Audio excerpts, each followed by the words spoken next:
Es gribētu dot vārdu I'd like to pass the floor to Knut, a person who will tell a little bit, introduce himself a bit, and I'm very happy knowing how much expertise he acquired working in different legal enforcement institutions. And he will introduce us with his experience and expertise.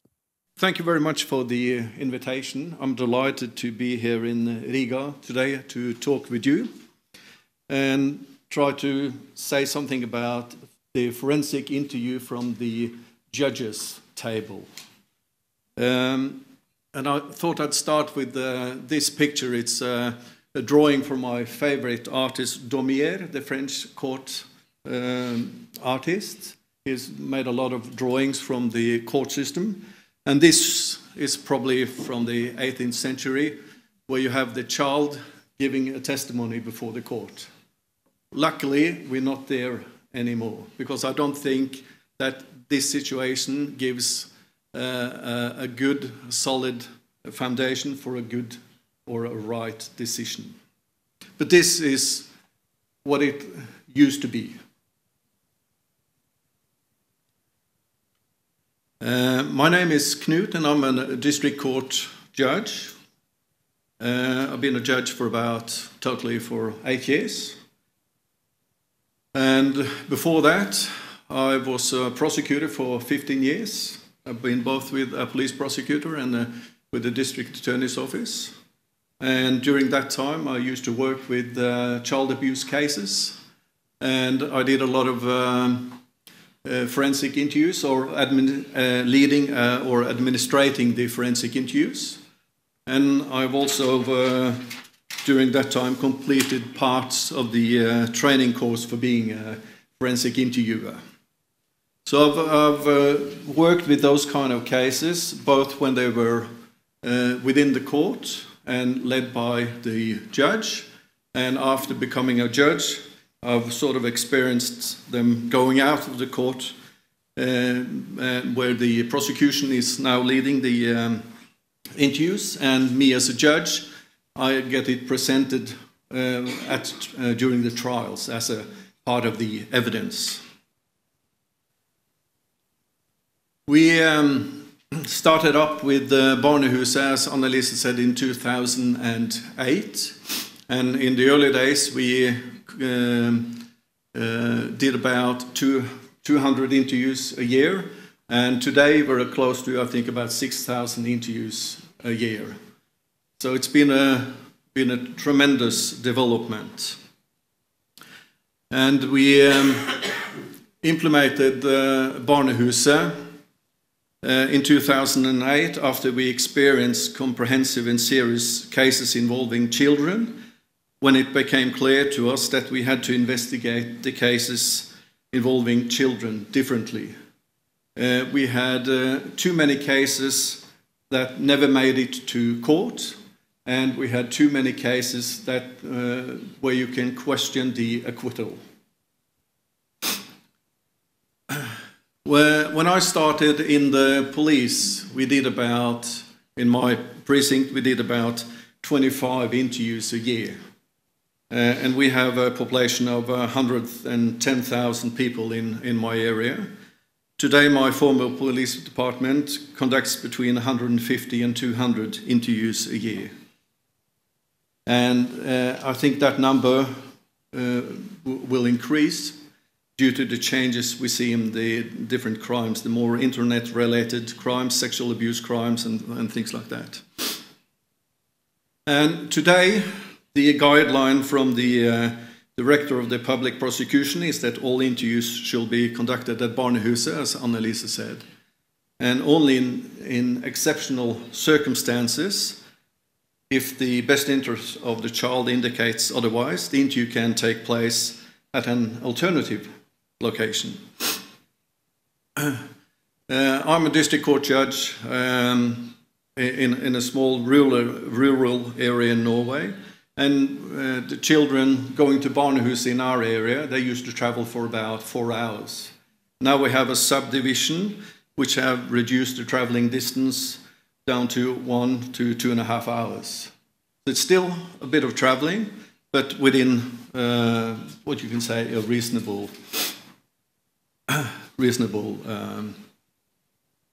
distance. To see where I am.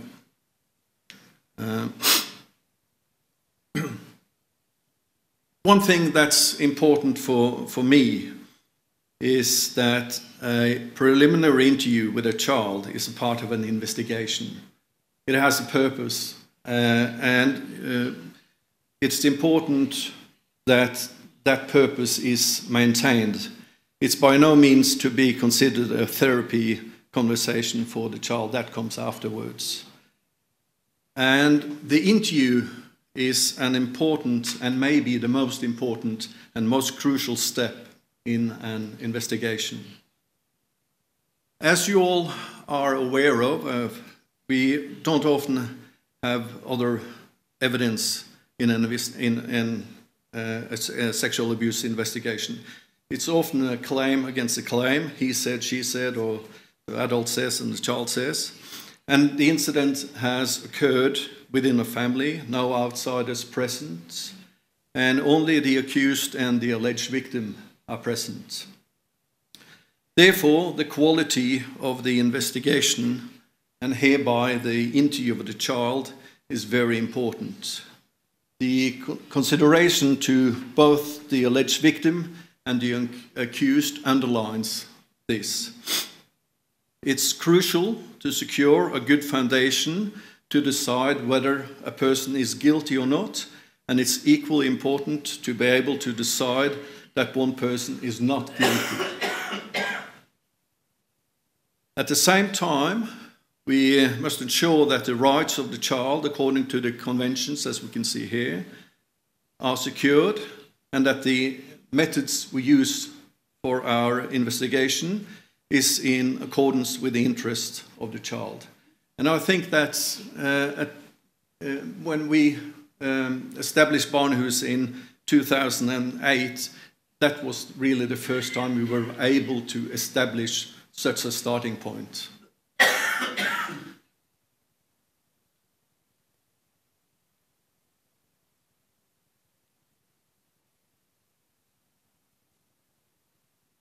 After working within this field now since 1996, it's been like walking some stairs. You start at one point and you go to the next step and on to the next step. And when we established Barnehuset, it was like taking a giant step. Let me be totally clear. I don't think that none of us would like to go back to what we had back in the early 2000s. My personal opinion is that I believe in the Barnehus model. I think, from my point of view as a judge, I think it works well. And I think that the quality of the work done at Barnehuset is almost always considered exceptionally good. I've went through a lot of court cases, sitting on the airport on the way down here and looking at the cases for the last, I think, 5 years. And I could only find one case that led to an acquittal where there was faults with the interview. So the quality is very, very good. And sitting in court as a judge presiding in cases involving children, I have experienced over the years that the quality of the interrogation is maybe the most important thing when it, and it can have a fatal consequence for the outcome of the case. For me as a judge, this provides the court with or the Barnehus model provides the court with a good basis to consider the evidence in a case. It's like piecing together a puzzle. And for me, it's about to have, control over all the facts. If I know the facts, then I can make a good decision. If there's anything unsecure around the fact, that will lead to a person not being found guilty. And what do I think is the most important aspects?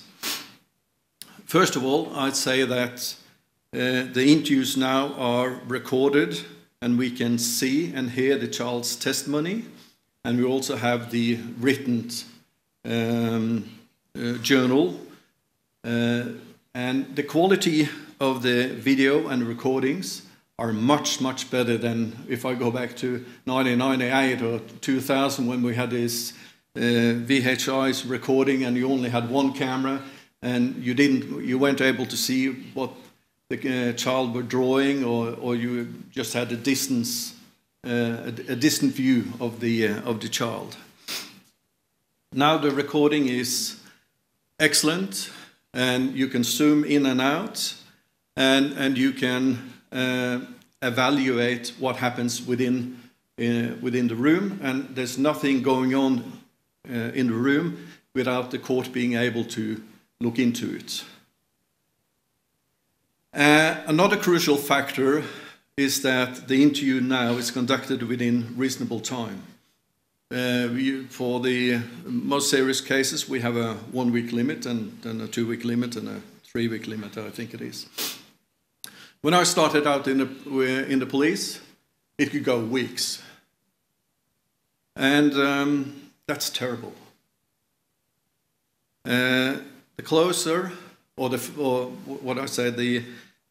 closer the interview is to the crime or to the start of the investigation, I think the better the quality is, and often we can it will weigh more as an evidence. It's a better quality of the evidence.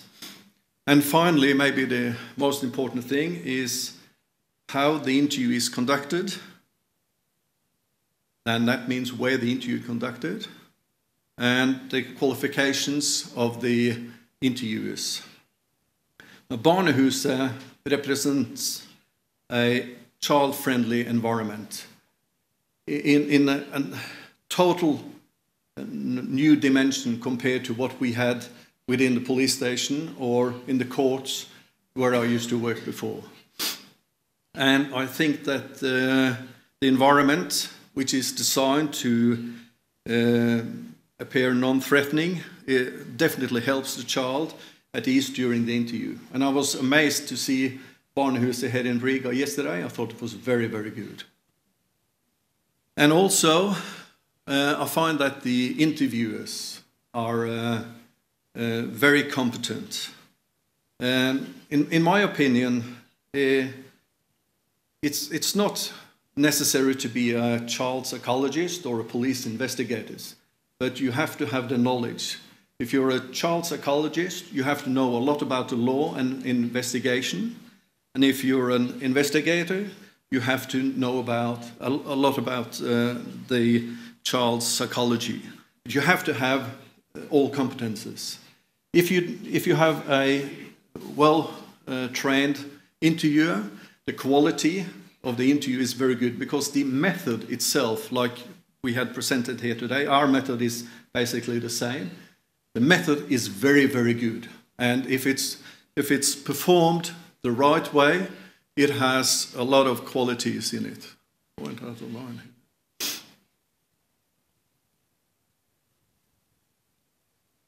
So from my point of view, this works. And that's maybe the most important thing that I can say to you today, because I know you have different different seats around the table. Some of you are prosecutors, some of you are from the police, some of you are from the Child Protection Service, some of you are from the Barnehuset. And you're at the starting point where we were back in 2008. When we look back now, we've had this for more than 10 years. We can see that it goes slowly, one step at a time, but it will definitely work. What you need is, you have to start using it. you have to start to get to know each other. And when you start using it, you will, I'm sure you will find and do the same experience as what we have. As Annelise said, in the beginning, there was a lot of doubt also in Norway, from both prosecutors or from judges. But I think that time has shown that this is definitely the right direction to go. And by working together, I think that you will see that you can achieve trust. And once you then start using the system, the Barnehuset, this will be a huge contribution both for the investigation, both for the testimony as an evidence in a court case, but also for the child itself. And the child itself will have a better opportunity to get a better life. And if you can achieve that, well, then we have won something. I think that's the main thing that I can say to you. And hopefully you will have the same experience as what we have. Don't be afraid, go for it. Thank you very much.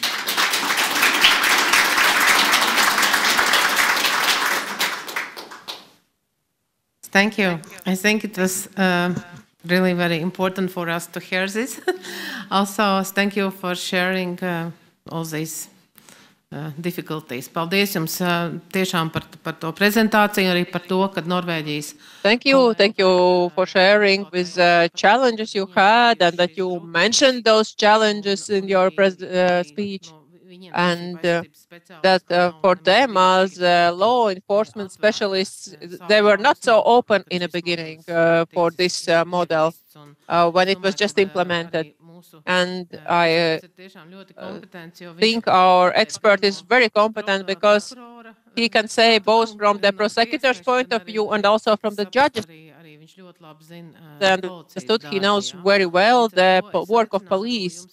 And therefore, I invite you to ask questions because now he has headphones on and he can understand what you actually are asking. Here is a mic for you to speak. Maybe the question is not exactly about the Bērna's practical operation, but I'm representing today the advocates. And the question to you as a judge, what is your practice in Norway? Those videos you receive from Bērnahus, you view them by yourselves in one preparation stage, or you obligatory watch them during the court hearing, or you watch them in a court hearing only when one of the parties apply for this viewing. For us, it's always a matter of doubt, and we have some lack of clarity in this issue. The interview with the child is always presented as an evidence before the court, and we see, in most cases, the whole interview. And usually, if there's two interviews, we will see both interviews, and so the whole interview will go into the evidence that the court will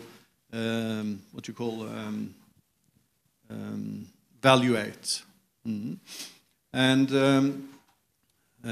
the defense lawyer, he can ask questions to the child during a second interview, and that will also be played before the court. And if the advocate or the defense lawyer wants to have other evidence around the Barnehus, you can question the interrogating officer or the investigator if you want to go into the methods. But that does not happen very often. I'm not sure if I... Yes, thank you. Okay, es atvainojos. Latviski labāk, ja? Jā, labāk Latvijas. Viņi tagad pie austiņām. So it's better in English, yes, everybody has headsets, and if you can hear, then the interpretation will go well. Thank you very much, you did reply, and I think that in Latvia, for all of us, I think this is a very careful practice. I'm not sure if this is like in your law that you have to watch the video A to Z, but I think it is also the matter of practice, and we all have to understand and introduce. It has to be, and mandatory is not even the correct word. We need awareness about this. And thank you very much that you have such practice. Vēl es atceros, kad mēs bijām Norvēģijā vizītē, tad mums I also remember being in the visit in Norway, then Astrid, who is the head of Bērna in Oslo, she is a social worker herself, and after this 15 years of experience, she's finally in the board of the police, and initially she looked at me as a social worker, and after 15 years of work, she had worked interdisciplinary, and she has become the head of Bērna, and it's not been easy, and that is why really this traditional, this trust, which is also shown in the last slide, is very important. I also wanted to ask a question to the first speaker.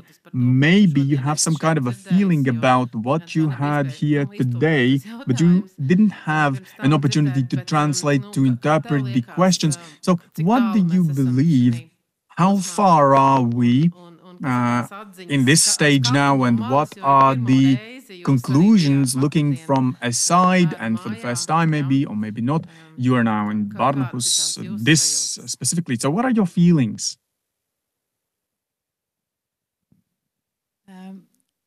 I have to say I'm impressed. Oh, how far you have come in such a short time.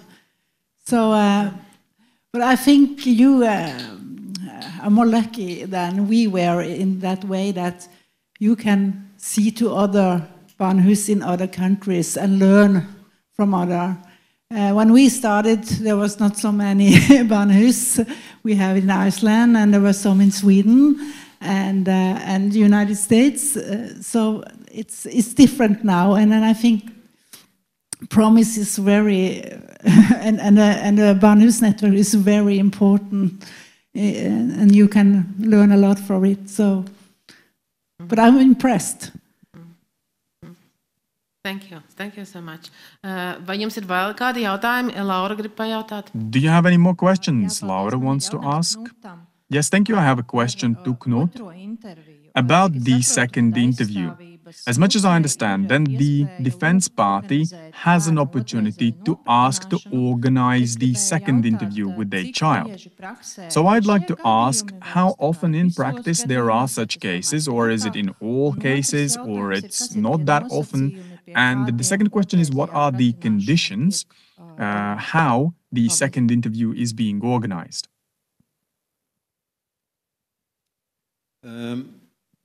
Few years ago, the defense lawyer was in the 2015 change of the law. The defense lawyer was not present at the first interview. So the starting point now is that after the interview is done, the accused and his lawyer will have access to the first interview. And if they have any questions for the child, they can require an interview number 2. And that has to be done within 2 weeks.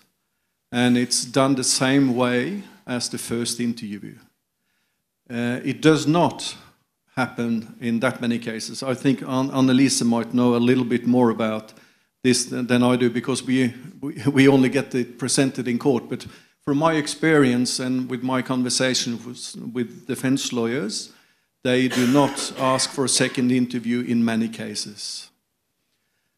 Although I must say that professional defense lawyers that has worked within this system for a few years, they know that asking for a second interview is a strain for the child, and it's a huge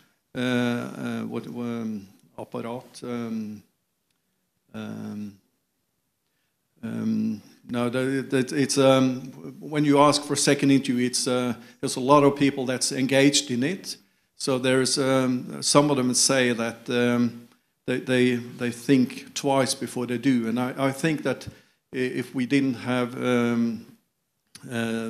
this many people involved with it, they would like to acquire a second interview more often than what they actually do. So defense lawyers are not that pleased or satisfied with the system. But it's not a matter that's brought into court very often. Thank you. Did I answer you well yes, enough? Maybe the conditions for the second interview, are there just ask for the second one, or must be some conditions? No, there's no conditions, but you have to have specific questions that you must present, so you can actually see what it's about. Thank you. Paldies. Mums arī ir bijušas diskusijas starp speciālistiem, un es atceros, ka arī Thank you. And we had discussions among specialists, and in Bērnahus Oslo, we were told that it is not that categorically that there is just one interview. There are indeed cases when it's clear that we need to find out more information. And here also there are situations that, for example, they refuse to conduct one. Maybe the court or Bērnahus may refuse such request. Maybe you can comment on that.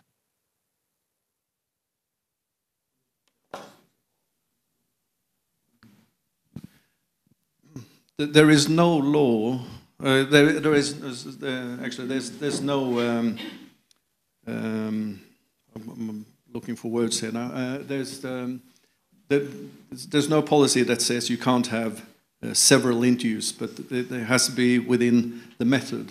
So it's supplementary interviews, and that's up to the interrogation leader, which now is the prosecutor, to decide whether you should have more than one interview, but it has to be in sequences.